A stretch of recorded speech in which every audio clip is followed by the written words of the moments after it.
నమస్తే, welcome to our channel. నేను పద్మిని. ప్రస్తుతంతో పాటు ప్రముఖ ఆధ్యాత్మికవేత్త, వాస్తు జ్యోతిష పండితులు, లలిత ఉపాసకులు, వాస్తు జ్యోతిష శిక్షణ నిపుణులు బ్రహ్మశ్రీ నానాజీ పట్నాయక్ గారు మనతో పాటు ఉన్నారు. మాట్లాడదాం సార్. నమస్తే సార్. శ్రీమాత్రే నమః. సార్, ఇప్పుడు అడగబోయేటటువంటి ప్రశ్న ఇప్పుడు వచ్చేటటువంటి ప్రత్యేక తిథుల గురించో, జ్యోతిషం గురించో, వాస్తు గురించో కాదు సార్. కొంచెం మీ పర్సనల్ క్వశ్చన్ అడుగుదాం అనుకుంటున్నాను. అడగచ్చా? With your permission. సో మీరు దేవుడు ఉన్నాడు నమ్మాలి, లేకపోతే ఇట్లా జ్యోతిష శాస్త్రానికి రిలేట్ చేస్తూ చాలా సందర్భాల్లో చెప్పిన దాఖలాలు ఉన్నాయి. జ్యోతిష పండితుడు అవ్వడం వల్ల మీరు అలా చెప్తున్నారా? పర్సనల్ గా కూడా మీకు ఏమైనా ఎక్స్పీరియన్సెస్ ఉన్నాయా? వందల వేలు అందాకెందుకు రాత్రి కూడా ఒక విషయం చెప్తా. అంటే నా ఉద్దేశం ఏంటంటే, భగవంతుడు ఎవరైతే ఉన్నారో అతను ప్రీ ప్లాన్డ్ గా ప్రతిదీ ప్రీ ప్లాన్డ్ గా చేస్తున్నాడు అంటాను. ప్రీ ప్లాన్డ్ ఆల్రెడీ ఒక సినిమా తీసేసాం, ఆ సినిమాలో మనం ఉన్నాం అంతే, మనం చూసుకుంటున్నాం అంతే, మనం క్యారెక్టర్ గా ఉన్నాం. మనం ఏదో చేసేస్తున్నాం, ఏదో కష్టపడ్డాం అనుకుంటున్నాం కాదు.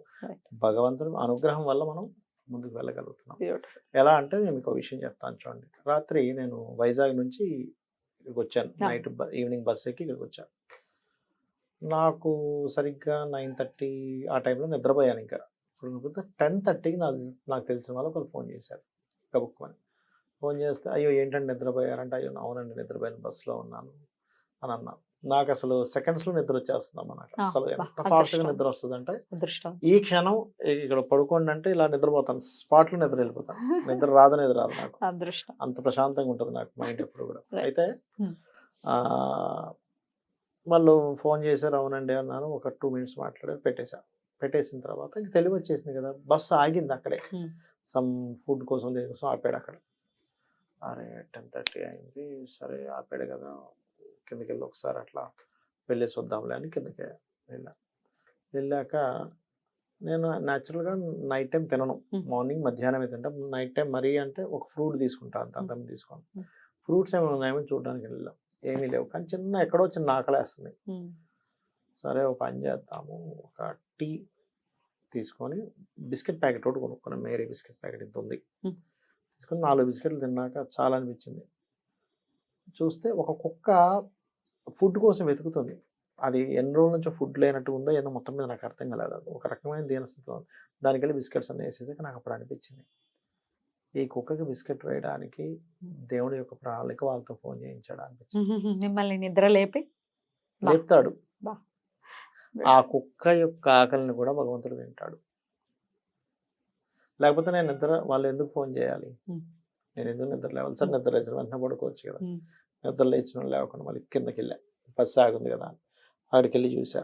నేను బిస్కెట్స్ ఎందుకు కొనుక్కోవాలి? అక్కడ ఏ పండు ఉంటే తినేవచ్చు కదా. పండు ఉంటే నేను వేసేవాడిని కాదేమో కుక్కకి. ఒక 5 ఎన్నో తిన్నా నేను, ఇంకొక 15 దాకే ఉన్నాయి. అందులో ఒక 20-25 పెద్ద ప్యాకెట్ ఉంది. చిన్న ప్యాకెట్స్ లేవు. సరే ఆ పెద్దదే ఇవ్వన్నా వాడి దగ్గర, మేరీది. అవన్నీ వేసాక నాకు అనిపించింది, అరే అయ్యో శుభ్రంగా తినదు. అసలు ఎంత ఆకలితో తిన్నదో అది, చాలా ఆకలితో తినేసింది. నాకు అప్పుడు అనిపించింది, అరే ఇంత ఆకలితో తింటుంది ఇది, దీనికి వేయడానికి కదా నన్ను నిద్రలేపడం. ఇంకో రూపంలో అంటే ఆ మనిషికి ఆ బుద్ధి పుట్టడం ఏంటి, నాకు కాల్ చేయాలనిపించడం ఏంటి, నాకు కాల్ చేసిన సర్వసాధారణంగా నాకు కాల్ చేస్తే కూడా ఒకసారి లేవను. నేను అంత ముద్దు నిద్రపోతా. అసలు కాల్ వస్తూనే ఉంటే నేను లేవను.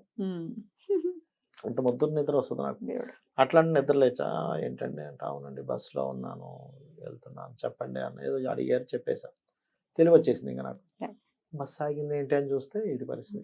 సో మన ఆకలిని తీర్చేది స్వామి, మన కష్టాన్ని తీర్చేది స్వామి. నమ్మకాన్ని ఎలా సార్ అంటే, గట్టిగా ఆయన పాదాలను పట్టుకోవాలి. బాగా తొణికిసలాడిపోతూ ఉంటాం, పక్కకి వెళ్ళిపోతుంటుంది, దేవుడు లేదు ఏం లేదు, ఎన్ని చేసినా ఏమీ లేదు అనేది కలి ప్రభావం చేత వస్తుంది. అలాంటి నమ్మకం స్వామి పాదాల మీద నిశ్చలంగా ఉండాలంటే ఏం చేయాలి? ఏమీ లేదు. మనకి లలితలోని విష్ణు సహస్రనామాల్లోని మొత్తం స్పష్టంగా చెప్పబడింది అసలు భగవంతుడు అంటే ఏంటని. మన పురాణాలు వేదాలు అంత దాకా వెళ్ళిపోక్కర్లేదు. జస్ట్ లలిత సహస్రనామాలు చదివినా, విష్ణు సహస్రనామాలు చదివినా మీకు అర్థమైపోతుంది భగవంతుడు అంటే ఏమిటి అని. చాలా క్లియర్ గా చెప్తారు అందులో. ప్రతిదీ భగవంతుడే. ఈ టేబుల్, లైటు, కెమెరా అన్ని ఎవ్రీథింగ్ లేనిదంటూ కాదు. ఎందుకంటే ఆ రూపాల్లోనే ఉండాలి. ఇప్పుడు మీకు బాగా ఆకలేస్తుందండి, ఆకలేస్తున్నప్పుడు భగవంతుడు ఇలా కనబడిగో నేను నీతో ఉన్నాను అని కనబడితే, నాకు ఫస్ట్ ఆకలి దాహం వేస్తుంది. ఫస్ట్ నువ్వు నాకు ఆకలి దాహానికి కావాలంటావు. అంటే ఏంటి? భగవంతుడు ఆ రూపంలో మారాలి. అంతే కదా. ఆకలి తీర్చడానికి అన్నం రూపంలోని, Right. దాహం తీర్చడం నీళ్ళ రూపంలో. Hmm. అక్కడ భగవంతుడు బిస్కెట్ రూపంలో మారాలి నన్ను అడిగితే. Hmm. అంటే బిస్కెట్ ని ఇవ్వాలి అక్కడ, Hmm. ఆయన సృష్టిలో ఆయన తీసుకొచ్చి ఇవ్వాలి అక్కడ. Hmm. అంతేగాని ఊరికే ఊరికి నేను నీకు కనబడతానంటే ఏం లాభం? Hmm. ఉన్నాడు అనడానికి ఊరికే కనబడితే మనం ఏం చేసుకుంటాం ఆయన? Hmm. అంటే ఉదాహరణ చెప్తున్నాను, Correct. కనబడితే అంతకంటే గొప్పది ఉండదు మనం చూడలేము అనుకోండి, చెప్తున్నా ఉదాహరణ చెప్తున్నా. అవును సార్. మనకు కావాల్సిందంతా ఆయన చేస్తున్నాడు, చేస్తాడు కూడా. చేస్తున్నాడు, ఇంక చేస్తాడు, ఇంక చేస్తాడు. మరి ఆలస్యం అవుతుంటే ఓపిక పట్టలేని తత్వం ఉంటుంది కదా. అది కదలకుండా ఉండాలి, నిశ్చలంగా ఉండాలి అంటే ఏం చేయాలి అనేది నా ప్రశ్న. నేను ఒకటే చెప్తానండి, ఒకటే ఏంటంటే ఆలస్యం అవుతుంది అంటే ఒకటి మనకి ఇంకా అంత అర్హత రాలేదు. మన కర్మలో ఒక్కొక్కసారి మనం దానికి వెళ్ళడం వల్ల ఇబ్బంది వస్తుంది కూడా ఒక్కోసారి, అందుకని మనకి ఇవ్వడం ఒక్కోసారి. Point number 1. రెండవది ఏంటంటే ఆలస్యం ఎప్పుడవుతూ ఉంటుందంటే మనల్ని భగవంతుడు డైరెక్ట్గా పరీక్షించడు, కానీ భగవంతుడు చేరేటువంటి మార్గంలో కొన్ని గణాలు ఉంటాయి, అవి మాత్రం ఖచ్చితంగా మనం టెస్ట్ చేస్తూ ఉంటాయి. ఇది ఎంతవరకు ఉంది మీకెందుకు, మనకి చాలా పురాణాల్లో వాటిలోని అతను తపస్సు చేస్తుంటే ఇంద్రుడు వస్తాడు, ఒక మేనకను పంపిస్తాడు. భగవంతుడు ఎప్పుడు డైరెక్ట్ వచ్చి టెస్టింగ్ ఏం చేయడు, డైరెక్ట్ ప్రత్యక్షం అవుతాడు భగవంతుడు మీరు గనక అంత స్థాయికి వెళ్తే. కానీ మధ్యలో వాళ్ళు మాత్రం ఇతను ఎంత ఉందో చూద్దాం, భంగం చేద్దాం అని ఎట్లా ఉంటుందో అలాగే కొన్ని నెగటివ్ ఫోర్సెస్ మనకు తెలియకుండానే మనల్ని ఆపుతూ ఉంటాయి. అలా ఆపుతున్నప్పుడు కూడా మీరు ఆపుతున్న దాంట్లో కూడా పరమాత్మని కనుక మీరు చూడగలిగితే 100% మీరు చేరుకోగలుగుతారు. ఒక్క నామం పట్టుకోవాలి, ఇది పట్టుకోండి ఖచ్చితంగా మార్పు ఉంటుంది జీవితంలో అంటే మీ క్లయింట్స్కి అయితే మీరు ఏం చెప్తారు? నేను ఒకటే చెప్తాను, కలియుగం కలో చండీ వినాయక అంటారు, కలియుగ దైవం వెంకటేశ్వర స్వామి అంటారు. కాబట్టి నేను ఒకటే చెప్తాను, నేను ఏం చెప్తానంటే మొన్న కూడా ఒక క్లయింట్ ఇప్పుడు వచ్చింది కాబట్టి చెప్తున్నా. ఒక అతను ఏం చేశాడు, ఫోన్ చేశాడు, ఇంతకుముందు ఎప్పుడు మాట్లాడలేదు, రీసెంట్గా ఫోన్ చేశాడు. చేసినప్పుడు నేను చాలా రెమెడీస్ చేసేసానండి, అన్ని చేసి ఆఖరికి మీ దగ్గరికి వచ్చాను, ఇది కూడా ట్రై చేద్దామంటే లాస్ట్ ట్రైల్ నేను ఏమన్నానంటే మీరు ట్రై చేసి చూద్దామంటే మాత్రం మీరు ఇప్పుడే మీరు ఫోన్ పెట్టేసేయచ్చు అన్నా. అదేంటండి అలా కాదు ట్రైల్ అంటున్నారు, ఫస్ట్ అసలు మీరు ఫస్ట్ మైండ్ లోంచి తీసేసేయండి. అంటే ఇది కాకపోతే ఇంకో దగ్గరికి అంటే ఏమిటి, ఆగట్లే నువ్వు ఎక్కడ ఆగట్లే అంటే ఏమిటి, ఇక్కడ నువ్వు నీకు ఎట్లా ఉంది, ఒకసారి వెంకటేశ్వర స్వామి టెంపుల్కి వెళ్ళావు, ఒకసారి అమ్మవారి టెంపుల్కి వెళ్ళావు, ఇంకోసారి గణపతి అంటున్నావు, ఇంకోసారి సుబ్రహ్మణ్య స్వామి అంటున్నావు, ఎక్కడ దొరుకుతుందా అని వెతుకుతున్నావు. అది నువ్వు అందరినూ నువ్వు ప్రేమిస్తా నీ గుళ్ళకి వెళ్ళి, దట్ ఈస్ డిఫరెంట్ కేస్. అంతేగాని ఇక్కడ శక్తి లేదు, ఏదో సుబ్రహ్మణ్య స్వామికి వెళ్ళాం కానీ లేదండి మనం అమ్మవారి టెంపుల్కి వెళ్ళి చూద్దామా అన్నది కాదు అక్కడ. ఇక్కడ ఏంటంటే నీకు కొన్ని జాతకంలో కొంత ఉంటుంది, ఎట్లాగా ఈ పర్టికులర్ భగవత్ అనుగ్రహం నీకు కొంచెం ఎక్కువ సపోర్ట్ చేసే ఛాన్స్ ఉందని. ఎందుకు వస్తుంది అది అంటే నువ్వు పాస్ట్ లైఫ్ లో చేసిన ఉపాసన బ్యాలెన్స్ అది. అందుకే చూడండి మనం కొన్ని వృత్తాంతాల్లో ఉంటుంది, ఒక్క మాలిలా తిప్పగానే దేవత ప్రత్యక్షమైంది, వాళ్ళందరూ ఆశ్చర్యపోయారు, ఏమిటి మేము ఇన్ని సంవత్సరాల నుంచి చేస్తుంది, నీకు ఇంత ఇలా వచ్చామమ్మా నువ్వు అని అడుగుతారు వాళ్ళందరూ అమ్మవారు.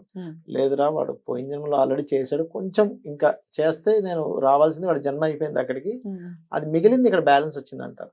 అలా ఏంటంటే ఏమవుతుందంటే మనం చేసేటువంటి పూజలు కానివ్వండి, వ్రతాలు కానివ్వండి, మనం చేసే ఎనీ రెమెడీస్ పాస్ట్ లైఫ్ లో ఆల్రెడీ చేసిన కొంత చేస్తే వస్తుంది కొంతమందికి రిజల్ట్, కొంతమందికి రాదు రిజల్ట్, అది మెయిన్ గా. అయితే అతను అలా అనగా నేను ఏమన్నానంటే మీరు కంప్లీట్ గా ఇది చేస్తాను, ఇది భగవత్ సంబంధించినటువంటి, దీనికి ఇంకొక ఇది లేదు, ఇది నేను చేసినా ఇవ్వకపోతే నా మంచికే భగవంతుడు ఇవ్వలేదు అని అనుకుని అలాగే ఉండగలిగితేనే మీరు ఇది చెయ్యండి, అదర్వైజ్ మీరు చేయకండి అని చెప్పారు, చాలా స్పష్టంగా చెప్పేశారు.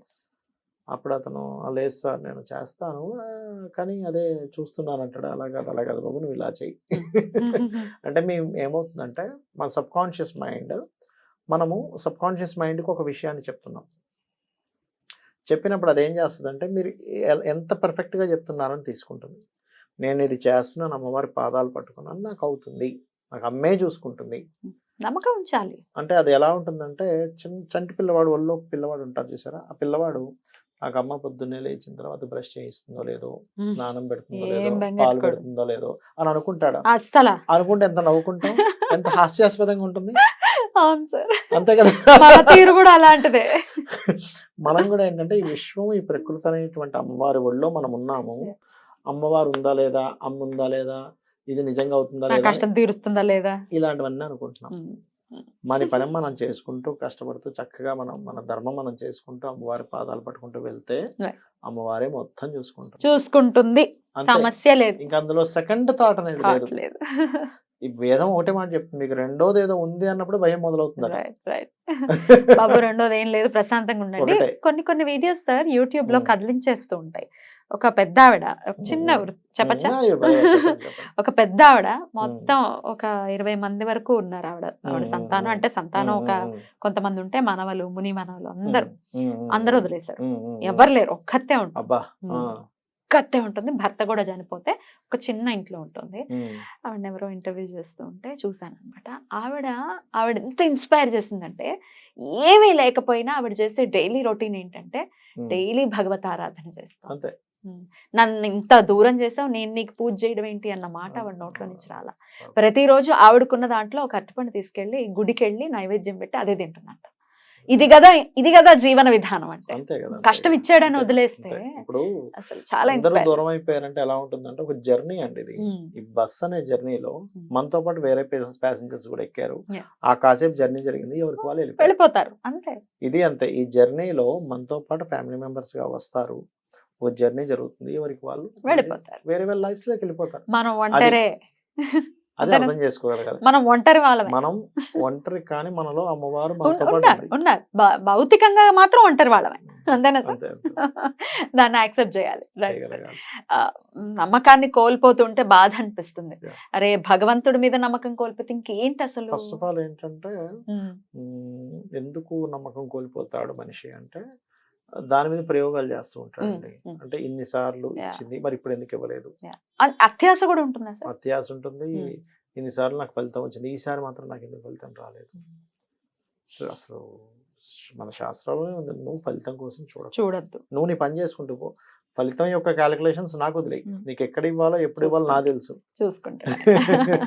ఇది డెఫినెట్ గా మోటివేట్ చేస్తుంది చాలా. అంటే భగవత్ ఆరాధన విషయంలో రకరకాల వైక్లభ్యాలు వస్తే వాటి నుంచి బయటపడాలి. అలా బయటపడాలంటే మీరు అన్నట్టుగా అమ్మవారి అనుగ్రహం కూడా ఉండాలి. ప్రతిదీ అమ్మవారి అనుగ్రహమే అనుకోవాలి. బ్యాడ్ జరిగితే అదేదో బ్యాడ్ అని, గుడ్ జరిగితే అమ్మవారి అనుగ్రహం అనుకుంటే నీకు భగవంతుడు ఒక విశ్వం, అంటే ఈ సృష్టికి అతను సృష్టించిన క్యారెక్టర్స్ నీకు అర్థం కాలేదు అది ఎట్లా ఉంటుందంటే, లెక్కల్లో నేను ఓన్లీ ప్లస్ లో చేస్తాను, మైనస్ చేస్తాను చేయను అన్నట్టు కదా. లెక్కలు అంటే రెండు ఉంటాయి కదా. బాగా చెప్పారు సార్, ఈ లెక్క చాలా బాగుంది. చాలా అద్భుతంగా వివరించారు సార్. మీ పర్సనల్ విషయాన్ని కూడా నాతో షేర్ చేసుకున్నందుకు కృతజ్ఞతలు సార్. నమస్కారం. శ్రీమాత్రే నమః.